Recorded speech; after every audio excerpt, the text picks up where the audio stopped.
Next guest is Johnathan Cranford. Johnathan has 7 years of experience as a special education teacher at a therapeutic campus for students with severe emotional disturbance and 5 more years as an in-school suspension teacher at 2 middle schools.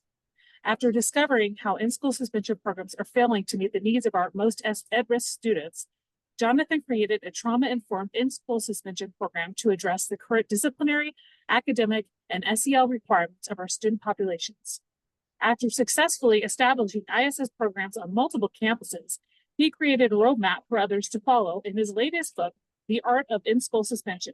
Welcome to the podcast, Johnathan. Hi, and thank you for having me. I love the concept of your podcast, In the Trenches, because we all have our In the Trenches stories, and I think I have so many that I wrote at least one book about them. So this is a great honor to be here. Thank you. Yeah, so, I connected with you because I saw your blog on the Teach Better team. I also blog for the Teach Better team. I'm an ambassador, and, I just happened to stumble across a recent blog about in-school suspension, and there's not a lot out there, and not a lot of people that are writing about it. And a lot of schools are doing it, and probably not doing it as effectively as how you are doing it and have been for the past 5 years. So we'll start off with, I'll ask you, tell me about a time when you were in the trenches and managed to crawl out. Sure. So I can point to one specific 2-year time period where I was definitely in the trenches. As you mentioned in my bio, I spent my first 7 years working on a therapeutic campus for a very challenging population, students with severe emotional disturbance. And I was a high school ELA teacher on that campus for the first 5 years. And I was fine. I mean, that was great. I had my challenges and struggles being a new teacher and working with that population. But the first 5 years was pretty good, I would say. And then and at the end of year 5, a PE position opened up on our campus. And my principal was like, "Hey, if you want that job, you can just have it. I'm not going to, really make you interview or anything." They knew me as a CrossFit coach, on outside of school. I'm a level 2 CrossFit coach. I teach the nutrition courses at our CrossFit gym. So I was like the health guy already on our campus, and they were like, "Yeah, you should definitely go for that position." And it's all grade levels. It's K through 12, all day. And I thought, yeah, that sounds great. I'll implement some sort of CrossFit Kids program. It'll be fun. We'll do a warm up every day. We'll learn a skill. Then we'll do We'll do a little mini workout, and then we'll play a game. And that'll be every day. Great structure for the kids. And on my first day, I had kind of like some stations set up, and some of the kids at one station were doing push-ups, and one of my kids runs over from another station, and just kicks another kid in the head, just intentionally. Obviously, there was no accident, and it was a whole thing. A parent got involved, and I would like to say that that was a rough start, but it did not get better from there. For 2 years, it was like every day, different grade levels had different issues, and there was, multiple fights, sometimes multiple times a day, and you were just constantly on edge all the time, and it was a struggle. And I finally got out of it by leaving that campus and going to work on a regular education campus as an ISS teacher. Yeah, and like we've all had our trench stories, and the fact that it didn't get better. Like you held out for 2 years. That's commendable, right? You have the skills to implement that CrossFit program, but then you have this large population of kids to work with from K to 12. So that's in and of itself, as a PE teacher for all those grades, quite difficult. So let's talk about your background and what led you to transitioning over to the ISS program from that PE teacher position. Right. Well, that's interesting too. I wasn't actually looking to be an ISS teacher right from there. I was actually looking to teach a high school nutrition science position. I had heard about one that was open, and that was like perfect for me because I was already the nutrition guy at my gym, at my school. I had just written a book in 2017 called Sugar Demons, which is about my own experience with my own eating disorder. I'm an emotional eater with binge eating disorder. It's just a maladaptive response to stress, and I had a very stressful job. Not blaming it on the 7 years I spent on the therapeutic campus. It actually started much earlier in life, but I just sort of got it figured out that I was doing this because I'm so stressed. And so I had just written that book, had done very well, and I was going to parlay that into the nutrition science position. So I went and I interviewed for it at the high school, and is it turns out they're ready to give me the job, but it wasn't what I thought it was going to be. It turns out it was going to be like 2 periods of nutrition science and then 2 class periods of some other elective and then another elective and it was going to end up being like 5 preps. And I was just like, guys, you can try this on maybe on a first year teacher, but I've put in my time. I'm not doing 5 preps. I'm sorry. So I was kind of, off in the wilderness for for a little while. I just knew I didn't want to go back to what I was doing before. And then my wife worked on a campus next door to that high school and said, "Hey, we have an ISS position that is open, and I think you'd really be great at it. And also, I think you have PTSD, so you need to get out of there from all the stress and the altercations you've been dealing with." And so I did. And my first year, I wasn't looking to change the world when it comes to in-school suspension, but I just sort of did, I think, because of my background and experience. And they just started noticing immediately on my campus. They were like, "Whoa, what are you doing?" The kids are starting to get all their work done in-school suspension, and they're having different conversations about it. They're like, "Oh, Mr. Cranford's cool, but ISS sucks." They don't want to go back, but they're getting the academic support. We're getting our work back that we send there. This has never happened before. So all this stuff they're raving, and I just put in what I thought were common sense implementations for structure, and that was just year one. I was going to it started to evolve from there. So year one, we were already doing pretty well, I guess, in comparison to other ISS programs. We were already starting to become what I call a unicorn ISS program. And then we just grew and built it from there and added more layers of what we were going to implement as supports, and it just got better. And so over the last 5 years, I've gotten to the point where I now train all the ISS teachers for my district, in an all-day training. And then I wrote the book, The Art of In-School Suspension, and now I'm trying to train other campuses and other districts, and we've even got a new online PD program, which is a whole system for you to change the in-school suspension on your campus.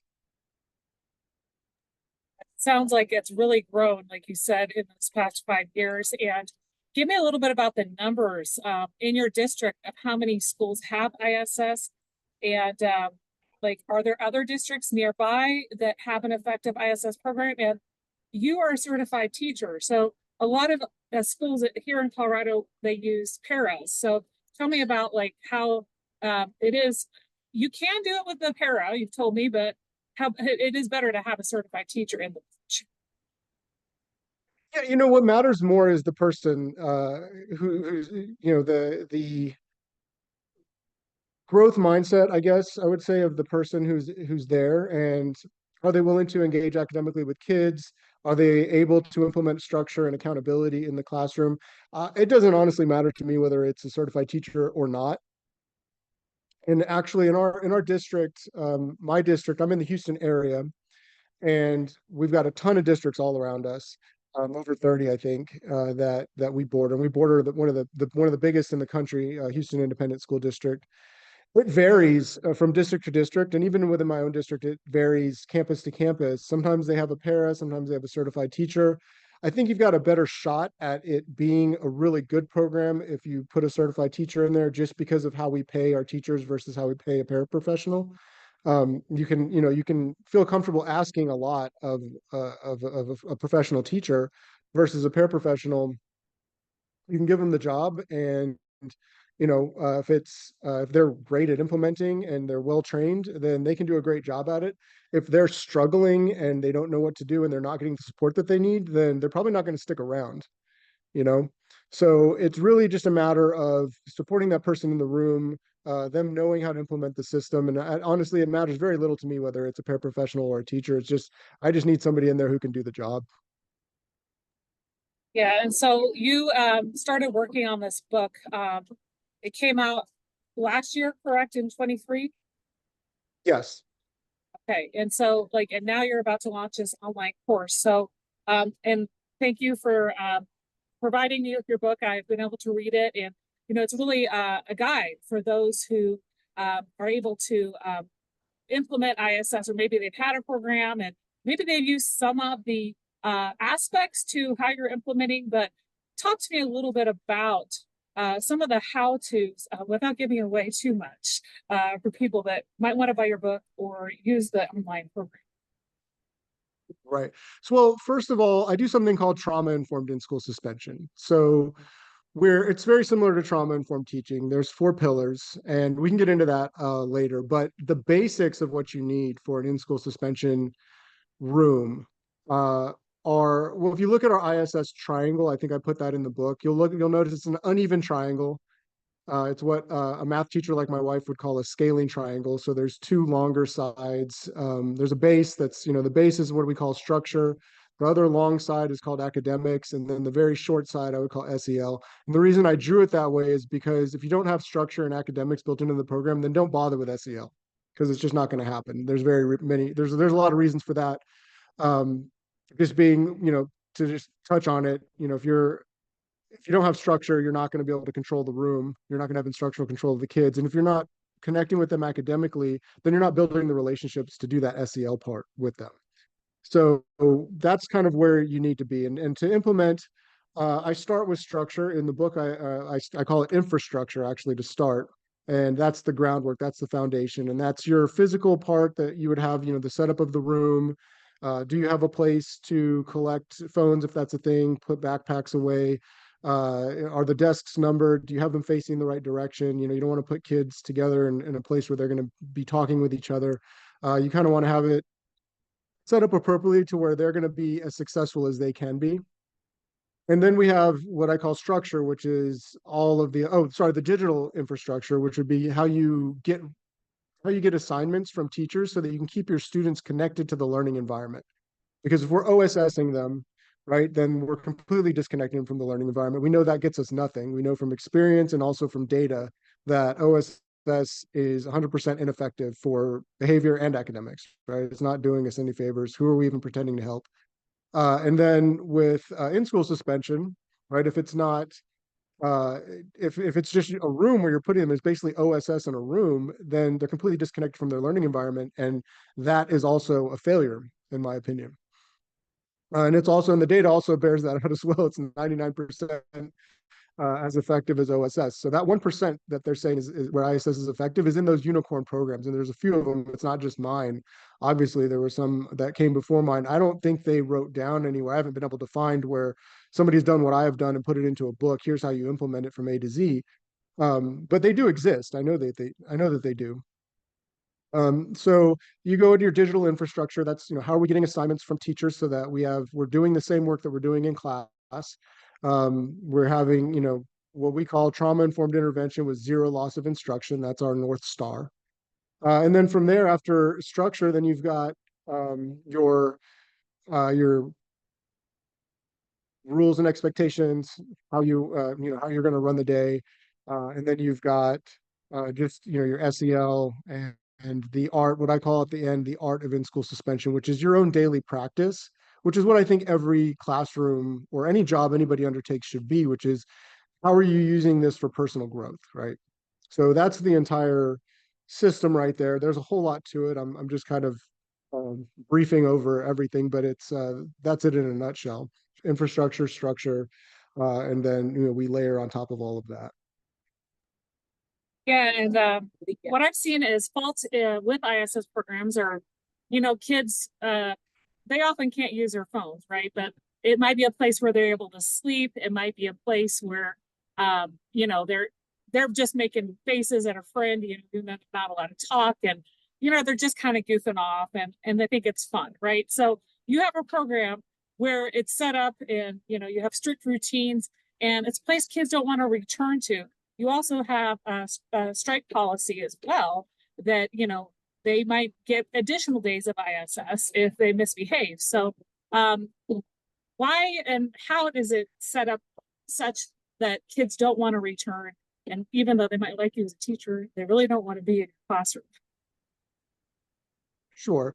So in the beginning, we actually used to, when we would quote unquote strike kids out, they would then go to be OSS, right? Because they couldn't maintain. I can tell you, I have not done that in years. I have not had a kid go from ISS to OSS in years. Um, we do have a strike system still, and I let them know, like, the only thing that you're going to get from me is additional days of in-school suspension. You're just gonna get more days in here, so please don't lose your mind and earn three strikes. And they rarely do even get three strikes anymore. It still happens on occasion, but it's very rare. It's not easy to get the three strikes. It's not literally one, two, three, and you're out. We have a whole system for uh, managing behavior. We don't just strike, we don't just give out a strike for anything. We document everything as we go. We know how to de-escalate kids. And again, it's trauma-informed practice. So we're not doing anything to re-traumatize or to set off that kid, which that therapeutic campus taught me very well how to do. So um, we don't get into what do we call them? Where you're battling back and forth with the kid. Uh, I'm Power trying to power think of it. struggle. Forgive the Power struggle. power struggles, right? Yeah, sorry. Forgive that pregnant pause that I was about to carry to full term. Yeah, so we're not getting into these power struggles where it's back and forth with the kid. We never do that. We have an entire system of redirection that is fairly easy to implement, but it's also a practice. You have to practice it a little bit. You're not going to just be great at it your first day. People need to understand that it takes some time. But like I said, when I started out, I had a little bit of experience with de-escalation, and then I just got better and better at it, as the years went on. So there's a way to implement it. There's a way to intentionally practice it, and that's what we do. So let me get back to where I think you asked, how do I make it not fun? Well, it's not. I've had kids beg their assistant principal, I'm sorry, for OSS instead of OSS. Like that is a regular thing. They do not want ISS because it's a true consequence, right? If you send kids to OSS, then they don't even need a TV or video games. They probably have all that stuff at home, but all they need nowadays is a phone, and they're super content to just be on the couch on their phone at home all day. So you're not really punishing. In fact, you're incentivizing negative behaviors in that sense. Our ISS room, there's no phones, there's no sleeping, no video games, no streaming. The expectation is that you're going to get your work done, and that's the minimum expectation. We're working with the kids to get there, make sure there's no zeros in the grade book when they return to regular classroom. We're backfilling skill deficits if I detect them when I'm working one-on-one, which is almost always. So there's a lot that's getting done in there academically, and we're not being mean to them or they don't think I'm scary. I'm not cruel to them in any way. It's just there's a process, and we're expected to do our work just like in a regular classroom. And I'm here to support you as we go through this. And I do provide a lot of support, but it's not fun. I connect with them. They appreciate that, but it's not super fun. I can tell you, I guess the perception of it is most kids are like, okay, one day is not too bad. At the end of it, they might even be like, yeah, that was all right. I feel accomplished. A lot of times they're like, I feel accomplished. I feel like I got a lot done today. So there's a sense of this was okay at the end of the day one. If they get 3 days, it doesn't matter. It's how much they got done or didn't get done. It's just brutal for everybody. 3 days is just too long. Because it's the same experience all day for day one and then day two and then day three, and though they're getting all that support, they like it to a point, but at some point you want to be out there with your friends, you want to be in regular classes, you want to go back to all the freedoms that you had before, going to eat lunch with your entire class or your entire group, schedule, whatever, and it just doesn't happen in ISS. So it's not fun, particularly by day 2 and 3. It's really not fun if they end up getting more than one day. So I hope that answers your question. Yeah, and what I read about, you have students who show up and they think they're still going to go to their PE class or lunch with their friends. So they learn quick that's not the case. Yeah, I And manage their expectations very well at the very beginning of class. I was also interested in knowing a little bit about like what behaviors at your school leads to ISS versus OSS, and is there some wiggle room with your APs in determining an ISS consequence? Because we know the OSS is not effective. And like, what are some examples of those behaviors that often land your kids in the ISS group? So ISS is considered a tier 2 defense. If your school follows like multi-tiered systems of support, MTSS, they call it. ISS is tier 2. So the tier one stuff would be like PBIS, incentive programs. There might be some consequences in there, like a lunch detention or something like that.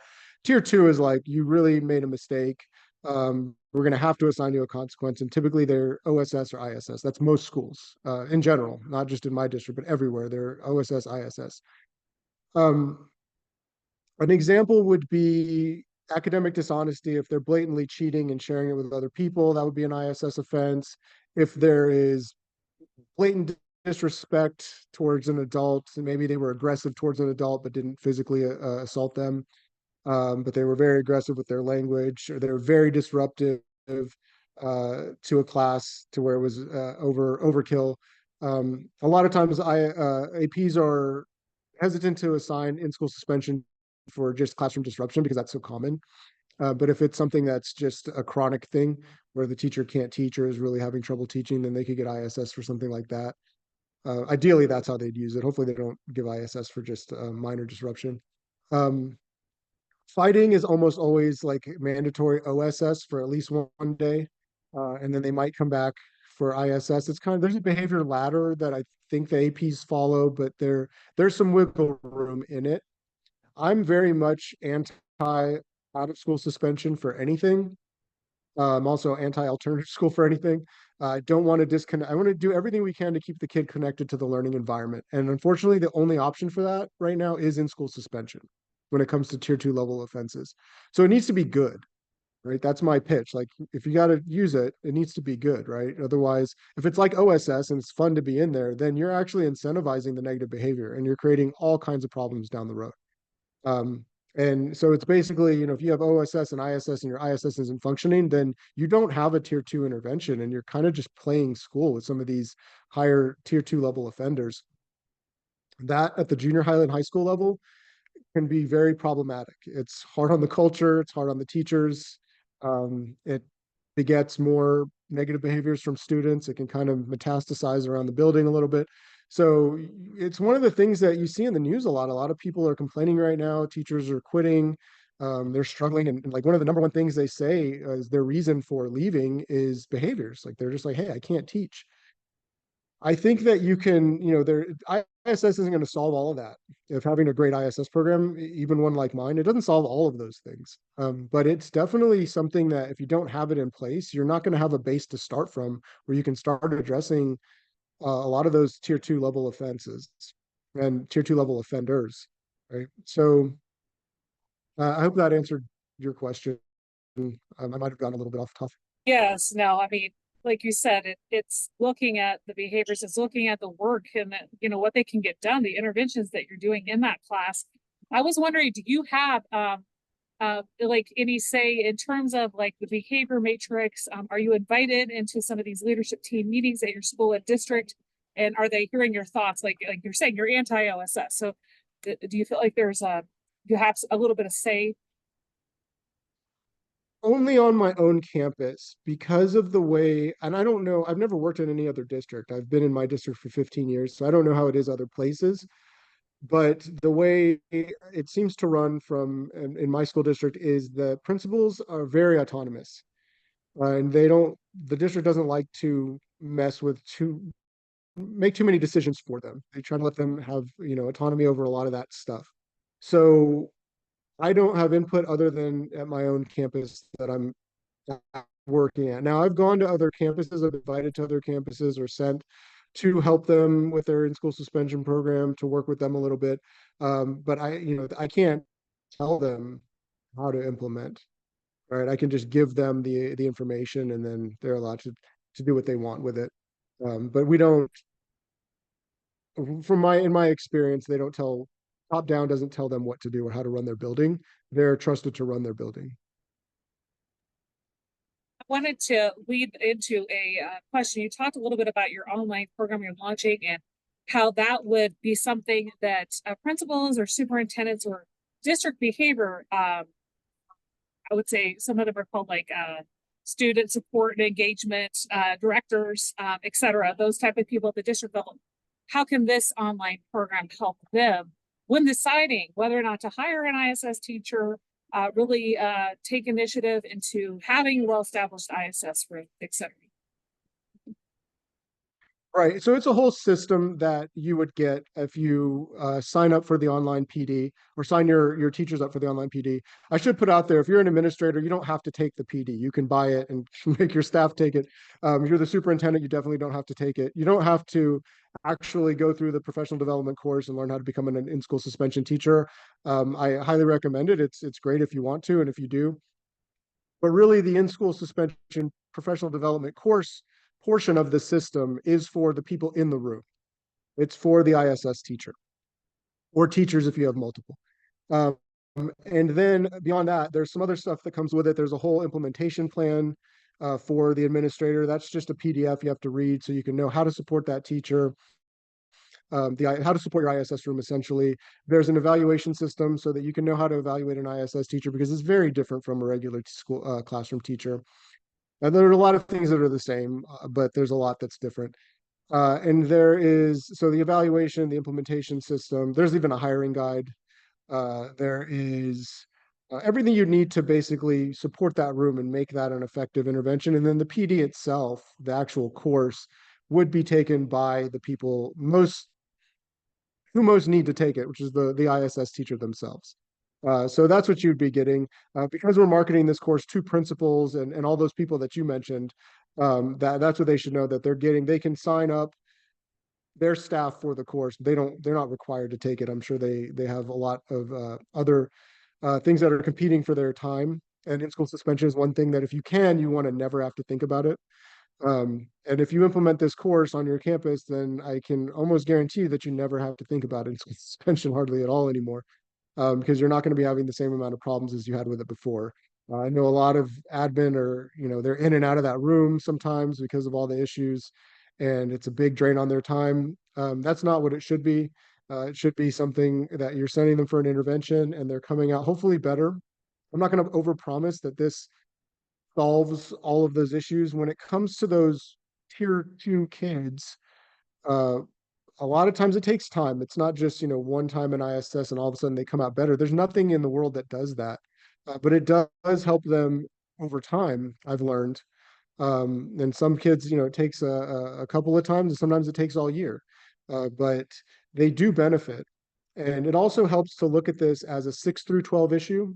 If you're implementing in-school suspension at the high school level, or if you're hearing this and you're, a high school principal, you think, well, this is something that maybe we would want in our school. You'd also want to think about implementing it at all of the feeder schools going in, because those sixth, seventh, and eighth graders that are going into your high school, it's better if we start training them and start implementing some sort of behavior management and academic support at the sixth grade, seventh, and eighth grade level before they get to the high school level. So if you can start thinking of it in those terms, or if you're a district person, start thinking of it in those terms wherever your in-school suspension starts. So this is something that you want to implement as early as possible, because it just helps them. The earlier you can get them involved in it, the more benefit you'll get from it, I should say.